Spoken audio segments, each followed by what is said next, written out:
All right, folks. So we'll get started. Thank you all for being here. And thank you all for spending this time with us today. So, welcome to Endowment Talks. I'm Dr. Gloria Blaise. I'm in the Endowment Campaign Lead at Ayiti Community Trust. I'm also helping with the Ambassador Program where I serve as director. I'm so happy to be here, so happy to be able to share this series with you all because I think what really attracted me to ACT is this endowment model.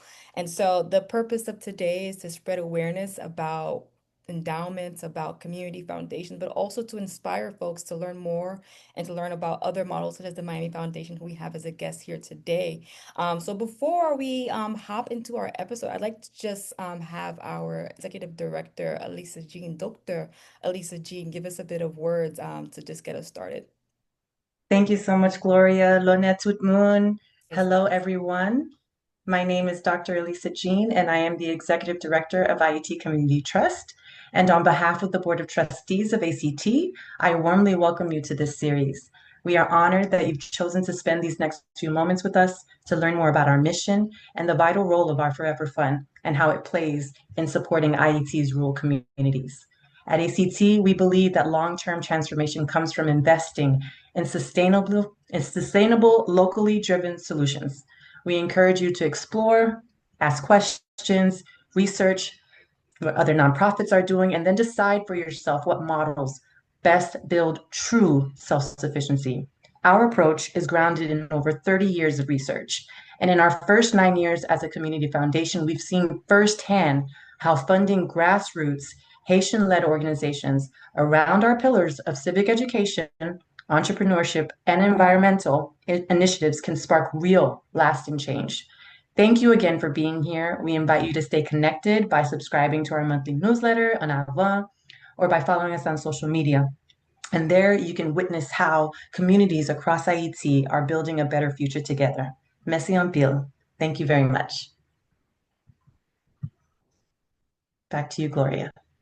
Merci, Dr. Jean, our exec. We're so grateful for you. So, everyone, if you haven't had a chance to actually check out the first episode of Endowment Talks, where we spoke with President and co-founder Dr. Nicolas Nicolas of IT Community Trust. Check it out. But this is episode two.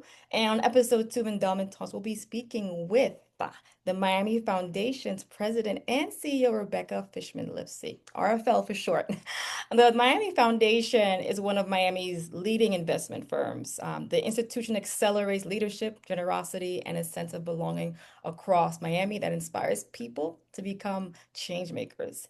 The foundation creates ways for donors, nonprofits, leaders, and locals to work together on solutions for our community, as I am also now a Miami resident or Miami adjacent resident. So, on this episode of our talks, our guests will give a background on the Miami Foundation, how community foundations can be built, but also we'll talk about a couple examples, bust some myths, and share some critical last points. So, I will now spotlight President and CEO Rebecca Fishman Lipsey alongside me. So, Rebecca Fishman Lipsey, as I mentioned, is the president and CEO of the Miami Foundation. And since her appointment in 2020, Rebecca has grown the foundation, hear me out here, by 50%, infusing a commitment to equity into every grant program and initiative at the foundation. Rebecca's focus on collective impact leads the foundation to bring people together to solve community issues more powerfully together. Under her leadership, the foundation has tackled serious issues like bringing internet to all disconnected families, building a proactive disaster resilience fund, mobilizing the philanthropic response to both COVID and the Surfside building collapse, and incubating countless coalitions and funding collaboratives to address both local and national needs.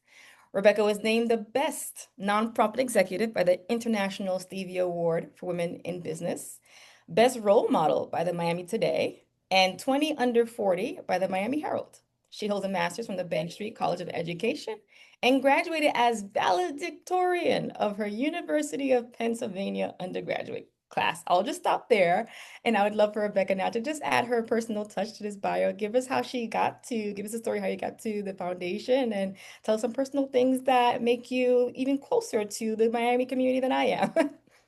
Sounds good. I will tell you, it is like torture to hear someone read your bio. You know, you write it, you post it on a website, but to sit and have someone read your stuff is really hard Yeah. and humbling. But I am so happy to be here with you. I'm so proud that our foundation partners so closely with Ayiti Community Trust and that we house your funds. And I know we'll talk about it later in this conversation, but have been really involved in the creation and evolution of it. And so excited to dig in with you just to share some of the stuff that you wouldn't see on paper about me and how I ended up here in this role. And if you can think back, 2020, as I started at the beginning of 2020, what was going on in our community and in our country and around the world, that was a really intense moment of leadership and really helped me understand like, what is a community foundation good for? Because we were in the midst of leading Miami through serious crisis after crisis after crisis. And so I've really come to have a lot of respect for this institution. So my background, you know, I started out as a public school teacher, actually. And I have spent my whole life, really my adult and career life, in pursuit of trying to figure out how I can use my time on this in this lifetime, you know, to have as much positive impact as possible. I'm a grandchild of refugees, and they imparted a lot of wisdom on me about how they survived through some of the hardest moments of their life. And really, they survived because of the generosity of strangers. And they would say to me, you know, you could take anything away from somebody, but you can never take what's in their mind away from them. And so they encouraged me to become a teacher when I graduated from college. I served for 2 years in a program where I taught in an inner city school and then worked at that organization for a while. And they sent me down here to Miami. So that's how I ended up in Miami was leading an organization called Teach for America. And then I did some politics. I served on the Florida Board of Education, and I founded a venture here in Miami, a small business that was focused on social enterprise. And I actually housed my nonprofit arm. So it was a for-profit company, and it had a nonprofit arm. And our nonprofit arm and needed somewhere to be housed, and I housed it at the Miami Foundation. And Love so it. that's how I fell in love with this place. And so I've learned about it first as a fund holder, and now find myself leading it. So that's a bit about me. I just love the story of how you got found your way to my foundation, but also the story of how your family ingrained this amazing value in you. And so I want to thank you as a someone that served as a public school teacher. Thank you, because these systems are in place to get the next gen of leaders ready, and we need folks like you that can pass on through and share something to inspire children and inspire others. So thank you for that. So before we jump into our questions, I want to just give folks a background about Miami Foundation and ACT. Just as we heard Rebecca mention just now, she started her venture and had her funds housed at the Miami Foundation. So, for those that don't know, IT Community Trust owes much of its foundational growth and development to the early and sustained partnership with the Miami Foundation. The organization was introduced. Um, ACT was introduced to Javier Soto, who was the then CEO of the Miami Foundation, and Matt Hagman of the Knight Foundation through Dave Lawrence. Soto expressed strong support for the concept of a Haitian-led community foundation, and he drew parallels to Miami Foundation's existing Give to Cuba fund. So he saw potential of a Give to Haiti fund as a powerful and complementary initiative. It was Javier who introduced ACT to our now board chairman, Ghislaine Gouache Jr. Hi, Ghislaine. And we saw that Javier noted that Ghislaine was an important piece of the puzzle. And so upon hearing this idea that Soto and initial members of SAT had, Ghislaine got right on board, and he famously expressed saying, "You had me at endowment," and he was on board. And just like me, you had me at endowment, I said. And so from there, an advisory group was formed to get this all going, and the Miami Foundation played a critical role in ACT's early operational infrastructure. It served as ACT's fiscal agent during its formative years, receiving and managing all incoming donations. The foundation also offered ACT its physical address, received its mail, and graciously hosted monthly meetings, complete with food and beverages, which became a routine part of ACT's early organizing. And when ACT organized its first gala at the Fountain Bleu, the Miami Foundation actually guided every step of that event. from collecting ticket sales and sponsor contributions to mentoring ACT on best practices in event planning. And beyond infrastructure, logistical support, the foundation was ACT's primary learning partner. They taught ACT's founders to how to establish a nonprofit organization in the US, design and grow an endowment fund, and navigate the philanthropic landscape. Through introductions, mentorship, and financial sponsorship of ACT's early annual events, the foundation laid our foundation for the organization's long-term sustainability and independence. So, in summary, to wrap it all up, we have a great relationship with Miami Foundation, and it's not just historical; it's foundational. Miami Foundation served as not only as ACT's fiscal sponsor, but also as a mentor, incubator, connector, and cheerleader. And we need that in this space. And so this early partnership enabled ACT to be what it is now, to launch with clarity, credibility, and community support, setting the path to becoming Haiti's first and only community foundation led by Haitians for Haitians. So that's our background in case you didn't know. I think it's really amazing to hear the story. And so for those that don't know about the Miami Foundation, though, Rebecca, could you give us just a quick background on the institution and the things that it's engaged in? Like, I've heard about it before I moved here, but I wasn't too familiar with what the foundation does. So if you could just give us a bit of a bit of time to just hear out what the foundation does. Yeah, absolutely. So I'll zoom out and I'll tell you, I relate so much in that when I was looking for a place to house my own philanthropic efforts, the reason I housed what I did at the foundation, I was looking for credibility. I wanted to apply for grants. I wanted people to have trust. And so I understand, and they were to me as well, a mentor and a coach and back office support and have fed me on a number of occasions before I got here. So relate to the founding story, and I'm glad that we share that journey with each other. I really respect it. So zooming out, many communities around the country, they have an institution like this, a community foundation, where the mission is to get everybody who lives in your community to feel responsible for shaping the future of their community and to be generous and get involved and give back to the things they care about. And then we house, imagine like a bank. We house like a bank accounts for people where your bank account, it's your account, but the only thing you can spend that money on is giving back to your community. And so we house like a bank all of these. We have 1,000 bank accounts here that the only thing we can do with that money is invest it and grow it to be bigger and then give it out into impact areas that matter to people in our community. And so there's 1,000 of them here. Some of them are really small, like the Lipsey Family Foundation is a small foundation housed under the umbrella. And we have hundreds of those families in the community who, instead of them having their own private foundation, which has its own rules, it's easier and often cheaper and higher impact to, I don't need to hire separate staff with which to do my back office. It's done here at the Miami Foundation for me. And I run it the way I would a bank account. I can see online my information.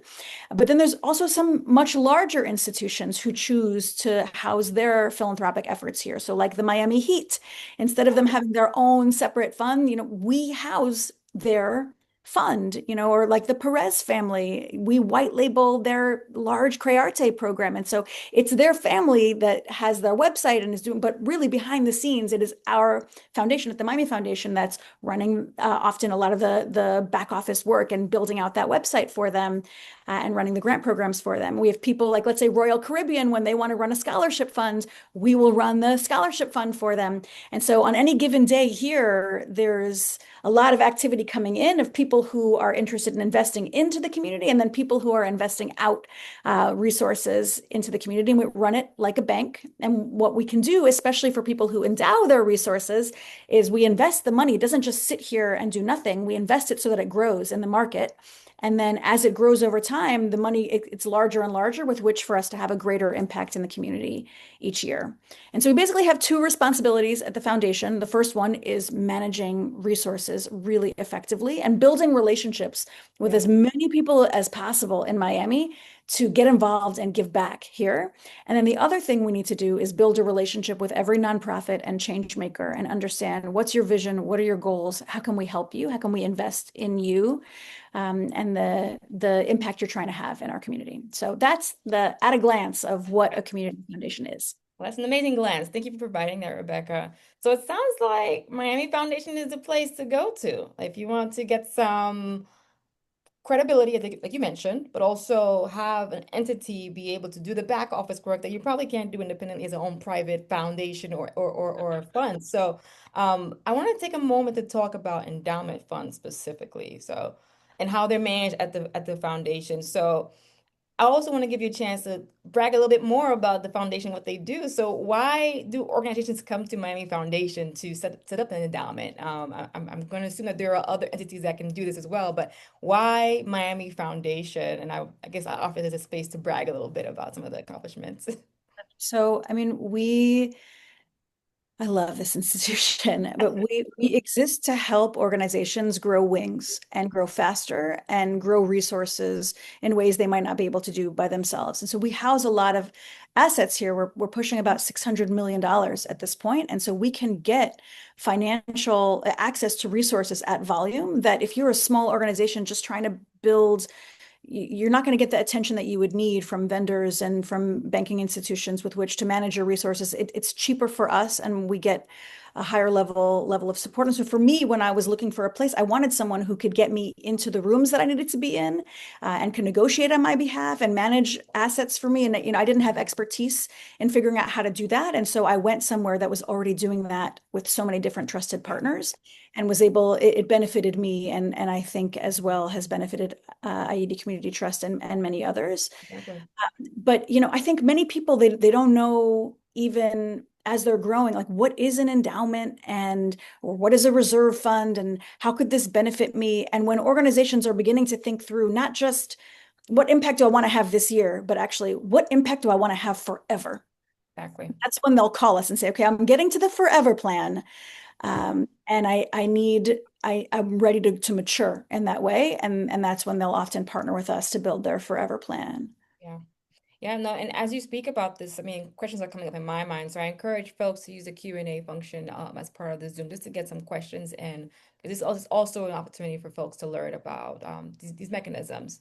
But when I think about what you just said just now, Rebecca, as well, I think about that's some of the ways that we also communicate about IT community trust. And through this partnership with my foundation, the type of things that we're able to do and have access to and do in a way with the history that the foundation has to back us up. So I think you hit the nail right there on some of the things that we love about the foundation. But one of the things that I also try to communicate with folks about this idea of an endowment, how Asete is building an endowment in partnership or with assistance of the of Mayan Foundation, is that it's managed in a way that is in a way transparent or more responsible than just, hey, donate $100 today, and we'll figure it out into this fund or whatnot. We'll figure this out, zealous, whatever. So when we think about the protections, or at least some of the ways that working with an entity like my foundation allows organizations to be more transparent, or at least manage funds in a way that they can report out in an organized, structured way so that stakeholders can see exactly how the money is being managed, or at least how it's being moved around. So I'd love to hear about at a high level, what kind of mechanisms are in place to support transparent management of funds through an endowment fund, whether it be through with Asete or any org that's interested in establishing a fund to be able to say, yeah, we manage this pretty well in partnership or collaboration with the foundation. Yeah, so it's such a good question. And I think for a lot of people, it's really about trust. Like, how do you build trust? When you give an endowment gift, it's a forever, you're believing in someone forever. And so how do you make sure that someone is going to lead and manage your money forever in a way that actually honors your intent? Especially knowing the hope is forever is going to outlast us. And so all of us here on this call today, that we won't even be around, and this money will still be going towards the intent that you had. And so there are certain mechanisms at a community foundation that we have in place with which to know what was the intent of the giver, and to make sure that that entity is still doing what they promised they would do. And if they are, then we will make sure that they can leverage the resources. And so, for example, people will have an endowment here for like an ARSH center or a community performance center, and they'll give us endowment dollars and say the organization can invest these dollars each year as long as they still exist and are operating with their original intent. And every single year, we will check to make sure they are doing what they promised they would do. And if so, then the funds are released. Or for example, we have to check every time an organization that has funds here wants to make a payment, we have to make sure that there's no self-dealing. So this is not going to benefit the people who are involved in running, but that's actually going towards the charitable intent that they promised they were going to. And so we have to vet each expense on our end, and make sure that it's not actually benefiting the humans who are running it, but it's benefiting their cause of choice, and also to make sure it's not going towards any hate causes or anything else that might be on the X list. And so we have a level of like, we are removed one level to make sure that we're protecting the donors who gave in, that forever the money is being spent the way that it has been promised. And I think this is the part. Ayiti Community Trust has the word trust in its name, both for literally and figuratively. And I'll speak as an individual here that has observed certain things. Trust is such a big part of anything that we do with communities and people. And in the Haitian communities that I've engaged with, I've seen a bit of lack of trust, especially around philanthropy.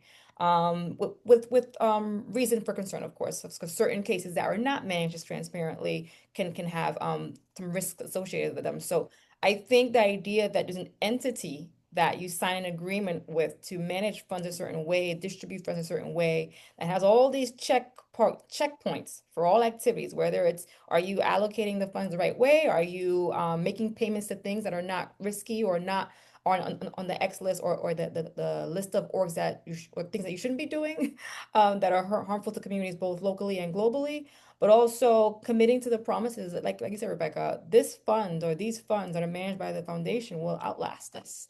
And we want to make sure that if we say today that these funds are strictly for development in IET, whether Dr. Gerda, transitions over to the next wonderful life of hers, her promise sits there and her promise is being maintained. I think that's such a beautiful thing to be able to confidently say. And this gives me the confidence to also speak with people, knowing that there's an entity holding us accountable that's removed from the Haitian community in a way to be able to help us manage these funds in the right way, but also help us be confident in our language and our statements. So I want to just thank you for that explanations. And one of the things also that comes with talking about endowments is these myths that I've come across. So I've been reading this book. It's over here. Let me just grab it so folks can see it. It's called the Endowment Handbook. I'm sure anyone that Googled it probably found it. It probably isn't the best, but it gets you started, right? And there are a couple myths in this book, right? And I want to take a moment just to shout out a couple and hopefully get your take on them because as I read, I was entertained. So I'm going to highlight a few statements about endowment funds specifically, and you can tackle it and explain whether, from your perspective, if they're true or false. So how does that sound to you? Great. Okay, all right, folks. All right. So the first one is endowments hoard money. There's no reason to have millions sitting in an account somewhere. You're just hoarding cash. What's up with that? Yeah, this is so good. I want to zoom out for a second, just in case there's anyone who's tuning into this who doesn't know when you say endowment, what does that mean? So I'm just going to quickly explain what does that mean, and then why do people worry about the hoarding of cash? Because I hear this myth a lot as well, and they're always within a good myth. There's a kernel of truth, and so I want to explain like what's the kernel of truth in there? Why would you when would you not want to give to an endowment? But actually, why is it viewed as such an important vehicle? So just to explain. When someone donates into a fund at the foundation, they can endow it or they can give it to be used immediately. And so my family foundation here, I've chosen not to endow it. It's not that big. And I give it, and then each year I invest in the market and I get a return.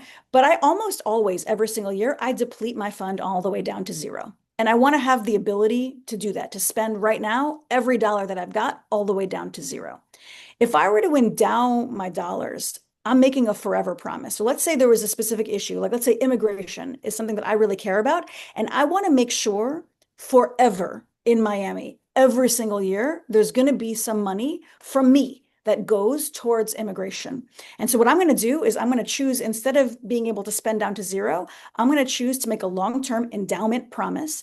And all my money, it's going to be invested in the market. It's going to grow every single year from the returns of the market. And I'm allowed to spend a certain percentage each year. Usually people set it at around 5%. And so if let's say the market returns are going to be, let's say 7% on average for me, my funds are going to grow and grow and grow over time. It's going to grow by 7%. I'm going to spend 5%, but it's never going to go down to zero. It is a promise I am making forever that forever there is going to be funding that goes towards this cause, and it's never going to go down to zero. And so if the way that I would want to spend my funds is whatever I've got, I'm giving it. I've got $20,000 and it's going to go down to zero. And all the balance I got, it was 20,000 in, it was 20,000 out. I'm done. But if I have a few $1 million that I can amass over time, I could spend that million now and then bring it down to zero. Or I can say, I'm going to take this million, I'm going to endow it, I'm going to let it grow over time to become millions of dollars. And every year I'm going to spend that 5%.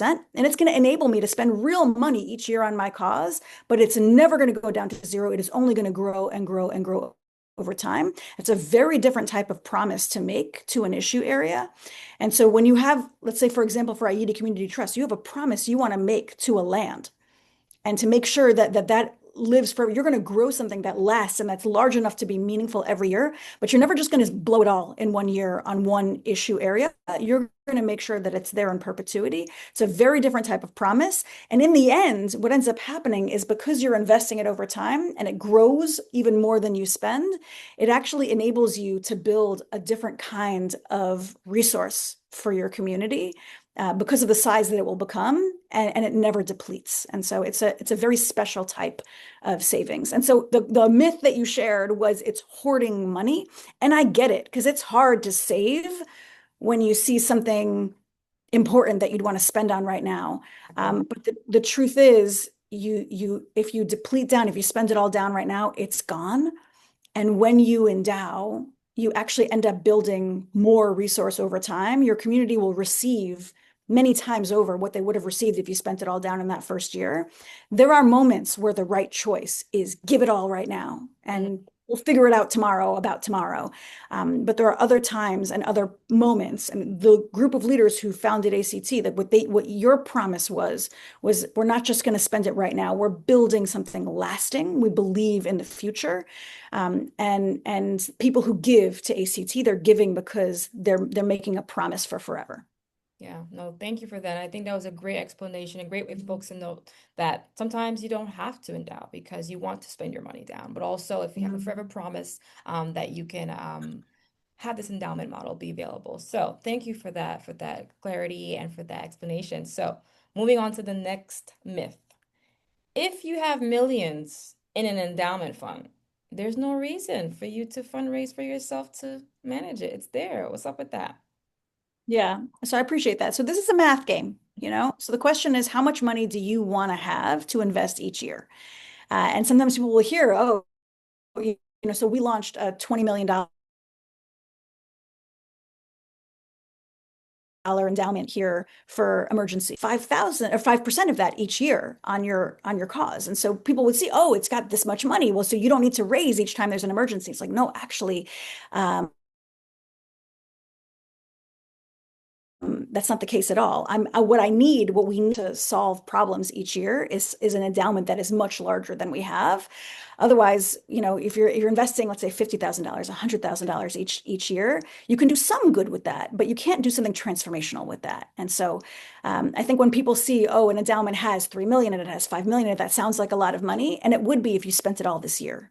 But you don't want to spend it all this year. What you want to be building is a war chest forever in perpetuity. And so you have to do the math and understand what 5% of that would be, and what the actual annual spending power is for that institution.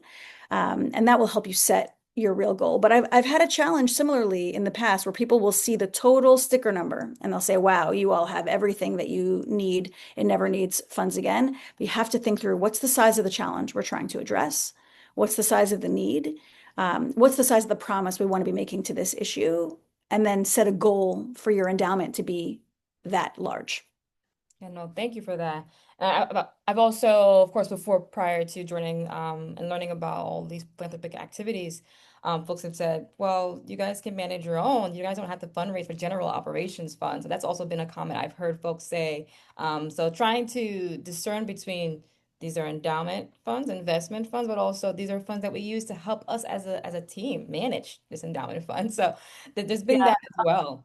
So to speak to that for a second as well, and I've heard this as a myth that people want they want somehow they want the work to happen magically and for free, and at high quality. But also don't realize that, like, the endowment that you have is meant for a specific purpose. I can't raid that for other causes. If I want to build out a team to host local events or do it, I can't necessarily lean on my endowment to do those things. My endowment is meant for what my endowment is meant for. And my foundation is not going to release those dollars for you to host that gala or you're going to need to raise additional funds with which to do the operations because the endowment is entrusted for something specific. Yeah. No, thank you for that. And that leads us now to another question that I've seen come up, but also another myth is you mentioned earlier about holding organizations to a promise of what they said the funds are meant to be used for. So when someone says an endowment can be used for emergencies, it doesn't really have strict guidelines. Could you speak to what kind of processes are in place to either have a portion of an endowment be as an emergency reserve fund, or is that even a thing? Yeah. Yeah, let's talk about that because that's another Yeah. question. So we house here reserve funds and endowment funds, and they're different. So a reserve is like a savings account. And so you're hoping it will be for the long term. But if you need to use all of it because something really bad, like you can lean on it and there's not as many rules. An endowment is set up and you fundraise for it with trust that it's going to be something done in perpetuity. And so if something happens and a board decides, you know what, we promised forever, but we really think we need to raid this piggy bank and use 50% of it this year because of what's going on, they would need, first of all, as a board to vote on that and then petition us. And we would need our board at the Miami Foundation to review it and consider it. And it's not necessarily true that we would approve it. So I would say every year or two, we will get a request from one of the 1,000 funds here that will say, previously our board voted this was going to be an endowment, and all of our donors who donated, they were promised an endowment, but we have decided because of what is going on that we want to change the rules, and we'll have to evaluate whether they were promised something. And many of them, they're not around anymore. We promised them something. And so under what terms would we withdraw the promise that we made to a donor? And so it's not to say that it's impossible, because it is possible. And we have done it on a rare occasion for the right reason.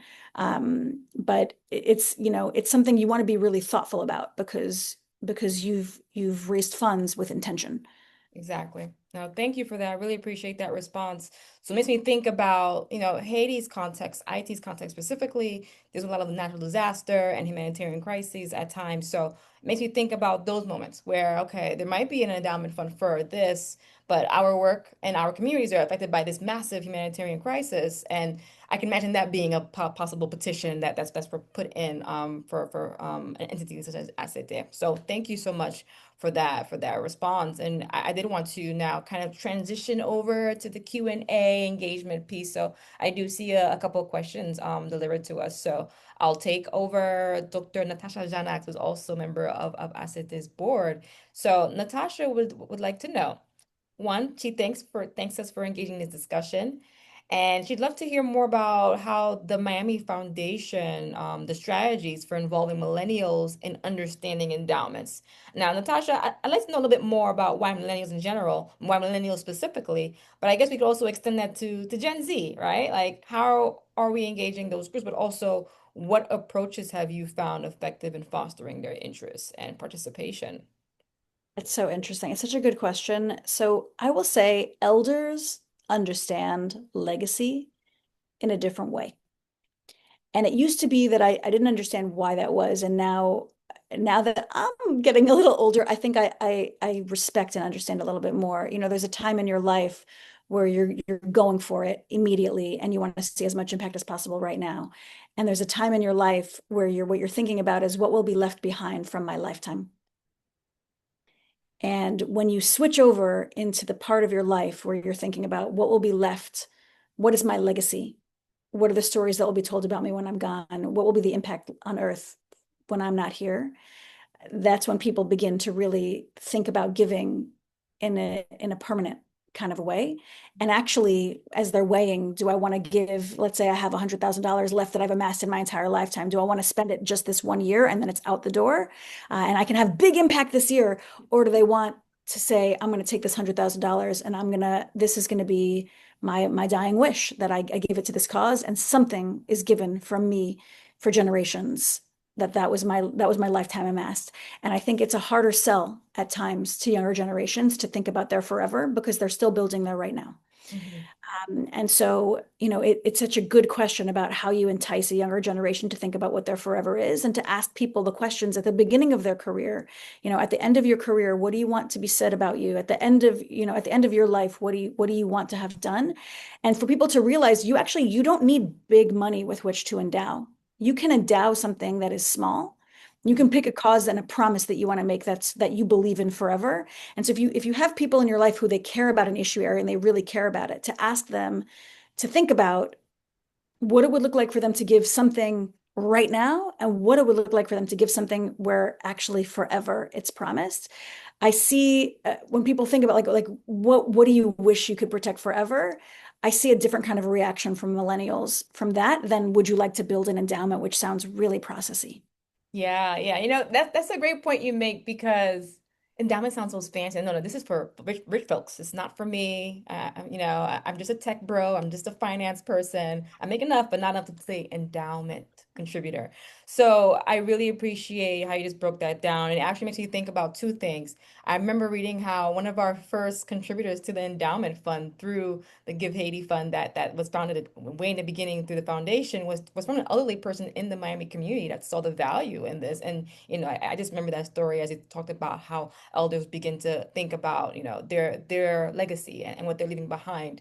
But it also makes me think about the right now, right? The question, what can you give right now? Or how would you see yourself contributing to something like this right now? So just a side question from that, what are your thoughts on, let's say right now, someone asks me, well, can you give $20 a month? Almost like a YouTube premium subscription, $20 a month starting, and then move up as your career moves up, move up to $200 a month or $400 a month. It might seem small because you hear about endowments and big numbers being contributed, but what are your thoughts on folks that give small and progress as their careers and salaries or their assets progress? Do you think that that's something that's sustainable? And if not sustainable, do you think it's something to get people involved and see their role in contributing to these forever funds and that are attached to promises? Yeah, I mean, it's only a small investment if you're the only one giving it. Yeah. But if you have a large community of people who commit to a cause together and they each give something small, the impact's actually gigantic. And so, the question is, how can you compel an entire generation of young people that their $20 matched with all the other $20 makes the kind of wave that you want to see? Yeah. And to make it popular to give, not just to buy something right now, but to buy something that lasts. And I'll say, thinking about our millennials for a second and the stage that they're in, many with young children, thinking about how they want to, how like what message do you want to say? Like, how do you raise young people to care about what you care about? And how do you storytell about the impact of your dollars? And so and I see you all do this really well. But how do you lift up stories every single month so that somebody who's making that small contribution understands, well, I pooled your resources with all of these other resources, and together this month, here's what we were able to do. This year, here's what we were able to do, not just at the end of your life with the big check, what we Yep. were able to. Awesome. Thank you for that. So I'll just put a little thought in people's minds, as Rebecca said, it's something different when a large quantity of people are making the small contributions to an endowment versus one person. So I can imagine, let's say 1,804 people giving $20 a month, wink, wink. 1,804 meaning 1804, the year that the official, I guess, independence document of Ayiti was created. If I'm wrong with the G, she's here. She'll correct me on text probably, but thank you for that explanation, Rebecca. So I want to kind of jump into the next question, which is you've now been at the firm or the foundation since 2020. You've seen a lot happen because 2020 was a year that started something and we're still trying to figure out how all these years passed since.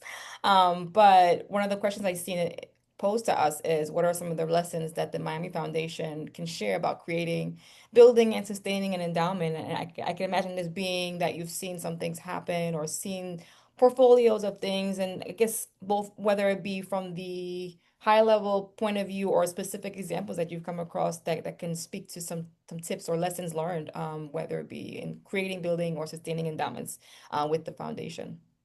Yeah. So a lot of lessons learned over here in this seat. But I will say, sometimes fundraising is easy when there's a living emergency happening right now. People feel passionate about the cause and they want to give, but it is the worst time with which to plan for how you strategically improve an issue area in the middle of a crisis. Um, and there are so many moments where we hit something hard, where when we hit that hard moment, I realized the way we needed to be organized, the relationships we needed to build, the infrastructure that we needed to have created before we got to that moment, So, like, for example, when the Surfside building collapsed, I remember it was such a wild experience. We were on the news every hour on the hour Hmm. right after that building collapsed. And we got a call from one of the local banks and they said, we saw you. It's so horrible what happened. We're going to send you $100,000. Just have somebody on the team fill out this application and the money will be there in 6 weeks. I was like, 6 weeks? Like, what am I going to do in 6 weeks? We have people who are in an immediate crisis right now. They don't have a change of clothes. They don't have an ID. And it made me think if this were not just one building that had collapsed in a single space, but if actually what this was a hurricane and power's out, and I'm trying to get all the ACH information from all these nonprofits who are leaning in to help. Like, this is not the moment in which, like, no one has their head on straight. We cannot be getting organized right now. We cannot be building the infrastructure or the endowment resource. Like, we can't do this now. We need it now. We need it already organized. The right time with which to be mobilizing people to care about something and to trust each other and to understand how they would solve for an issue is well before an active emergency is happening. And so it's led us at the foundation to think about across every issue area how people can get mobilized and organized and build their strategy and build their war chest of resources when things are calmer, Hmm. so they're not constantly trying to catch up with an emergency, and how to get people to be excited to give the same way. Like, you'll see the call to action right when the storm hits or right when the earthquake happens, and people will give then. It's like, you do not need an emergency right now. And actually, if you're only going to give to me when it's an emergency, I'm not best equipped to respond in the middle of the emergency. If you invest with me because you know that you would have in an emergency, I will spend your dollars better because I had time to plan and prepare and organize beforehand. Oh, that is amazing. So relevant to IET's context as well. And I mean, just to give people a bit of awareness, the Maya Foundation has a climate and disaster readiness. What's the exact name of that? I want to make sure that I. Yeah, it's a revolving disaster resilience fund. We built it after that experience in Surfside because it taught us all those lessons. But the Yes, intention is raise the resources now, spend it beforehand proactively. yes. And when there's an emergency, we'll replenish the fund, but don't wait for the emergency. Yeah. No, thank you so much. And I really appreciate you providing that. One of the last things that I'll bring up, and I've also seen someone mention in the Q&A, is for ACT, IT Community Trust, as we close out this conversation, we're trying to, of course, we're building a legacy fund, and you've known a bit about us since coming on board, as part of your large portfolio of other orgs that the foundation is also partnering and assisting.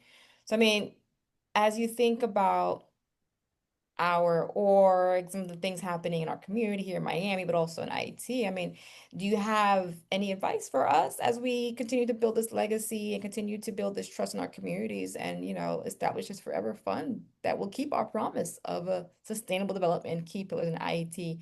And then from there, we can close out for any final comments. So this could also be your final comments about, the endowment, but also ICT and your role and your dreams and hopes for Miami and beyond.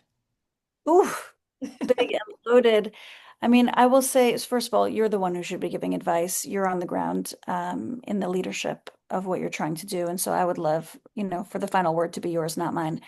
Um, you know, I will say a couple things about this moment. This is a really a pained moment in many respects for our community and for communities across the country who care about internet, like in the way that you do, that you have a homeland that you care about, and you are seeing immigration policies that are much less welcoming. You are seeing an environment where there is expressed need and pain and honestly a higher level of disrespect. And the question is, in a moment of pain, how do you mobilize people towards hope and reground people in what their values are and in the future they want to see and how to build for that? Um, and I remember when I first got into the seat, and it was the beginning of COVID, asking myself, it's like, do not waste an emergency. How can we, as opposed to putting our hands up in despair and saying, like, this moment is chaotic and it's just impossible to do good right now, how can I use this moment to inspire people about what's possible and remind people of their highest selves and remind people of the leaders that they are within and rise from that and build something that people want to be a part of? People want to be a part of something positive right now. They need, honestly, their souls. Like, people need to be a part of a community right now, and feel valued and feel leaderly. And you can give them that. And you do give them that. And so I think you will help remind people what they're about. No, no, thank you so much for that message, Rebecca. And I've been typing notes about some of the things you're saying because such great words and mobilize people toward hope. And I think as I think about the last words I'll give to the webinar attendees, I think I'm like a living testimony of searching for community, looking for community, wanting to do good. I took my life in the Northeast in the comfort of certain policies and certain things that were affordable and brought it down here to Miami because I needed to be in the Miami community with my community of Haitians and other similar demographics of other folks that share similar values, share similar challenges. And I'm so happy to be able to connect with folks like you, Rebecca, and your team at Miami Foundation because you all are helping us give people this hope, this source of hope, this forever fund, this promise that we all owe it to our ancestors that did a lot more difficult things, in my opinion, than or at least had less resources back then to do certain things that we can do now. So as we close out this endowment talk, I want to thank everyone that attended. I want to thank folks that helped us coordinate this, and big thank you to Rebecca, President and CEO, guys, that made time to chat with us today and talk about this and give us messages that will instill some hope. I mean, I surely feel more motivated and hopeful now. And if you're not already registered on our newsletter, IT Community Trust, please subscribe.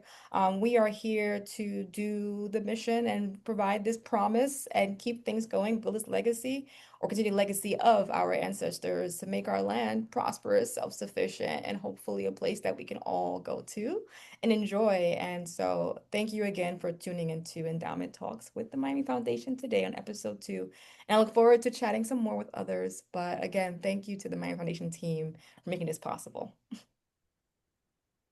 Thank you. Of course, Rebecca. Bye, everyone. Bye.